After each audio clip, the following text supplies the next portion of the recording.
Rasulullah sallallahu alaihi wasallam kalau kita lihat secara logikanya ya, itu mustahil Nabi tidak berhasil di Mekah dalam dakwah beliau. Secara logikanya, secara hukum logika, hukum alamnya seperti itu. Kenapa? Rasulullah sallallahu alaihi wasallam beliau adalah seorang yang intisab beliau, nisbah beliau itu adalah kepada suku Quraisy. Suku Quraisy daripada kabilah yang sangat Bani Hashim, yang sangat diagungkan dan sangat dihormati di Mekah.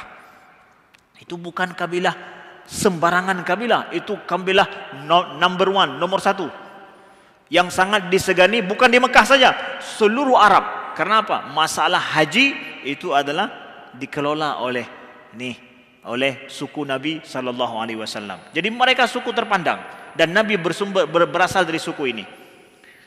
Kemudian Rasulullah sallallahu alaihi wasallam berada di Mekah. Mekah adalah tanah yang paling dicintai Allah di atas muka bumi, tanah paling suci.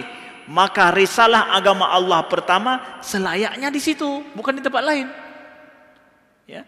Innaki la ahabbul ardi ila Allah, kata Nabi. Wahai Mekah, engkau ini adalah tanah paling dicintai oleh Allah.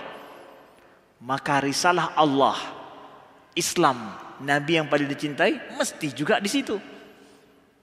Tenang saja, mesti ini. Karena apa? Mekah tanah berkah, tanah nomor satu dicintai Allah. Ini risalah Allah juga, mesti berhasil di sini. Itu pikiran kita. Itu pikiran kita. Kemudian Nabi sallallahu alaihi wasallam beliau di Mekah, secara pribadi beliau bukanlah mungkin ya secara kabilah terpandang terhormat, tapi secara pribadi beliau apakah begitu? Iya.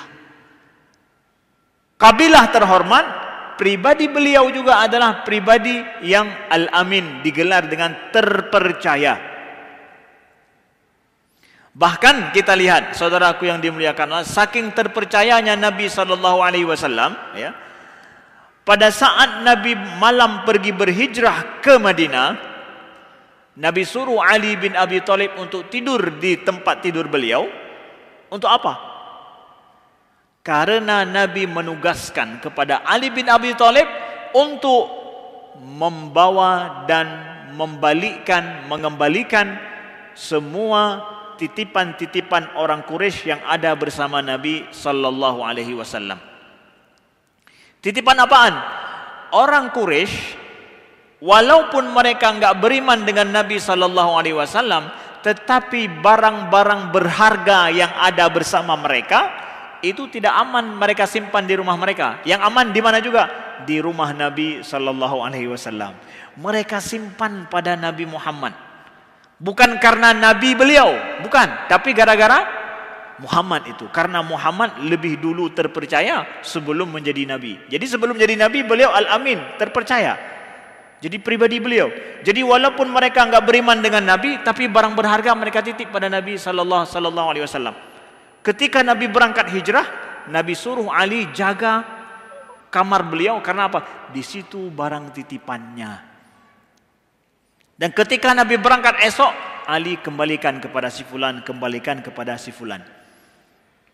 Maka saudaraku yang dimuliakan Allah, ya, jangan merasa heran kalau orang dalam masalah dunianya dia dekat sama kita, tapi kalau kita ajak solat nggak mau, dia jauh sama kita. Tapi masalah dunianya lagi nyo, tapi dalam masalah lain dia sama sekali nggak bersahabat dengan kita.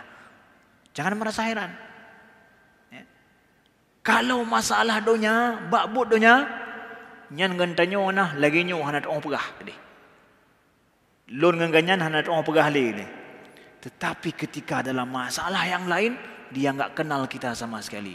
Jangan heran. Memang sudah begitunya. Cik kamunan.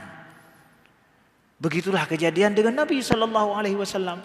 Mereka dalam masalah dunia percaya kepada Nabi, masalah agama, masalah akhirat, nyan lakum dinukum waliyadin.